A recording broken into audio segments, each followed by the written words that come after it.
chagera menenga mocho twaro mishi ne yale apyan tantare laita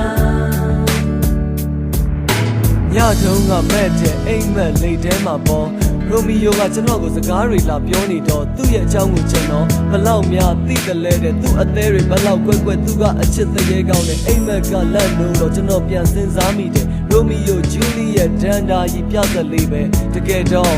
အချစ်ဆိုတာဘာလဲကျွန်တော်နဲ့ကောင်းပါလေရိုးရိုးလေးပဲချစ်ခဲ့တာရယူခြင်းပေးသက်ခြင်းအချစ်ရဲ့အတိတ်ပဲဘာမှမသိမျက်နှာမှုတစ်ခုတည်းနဲ့ချစ်ခဲ့ကြတာပဲဂျူလီရဲ့ကျွန်တော်ဘဝရဲ့နတ်သမီးလေးသူလှတာမလှတာလဲကျွန်တော်နဲ့မဆိုင်ဘူးလေကျွန်တော်ချွတ်တဲ့မှုလဲသူကယူမဆိုင်ခဲ့ဘူးအချစ်တစ်ခုပေါင်းဆက်တဲ့အခါမိဘအတိုင်းဝိုင်းရဲ့ဆွတ်ဖက်မှုတွေမပါရင်အေးကောင်းပါနော်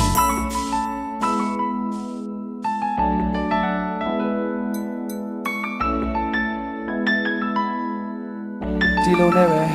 ကျွန်တော်တို့ဝေး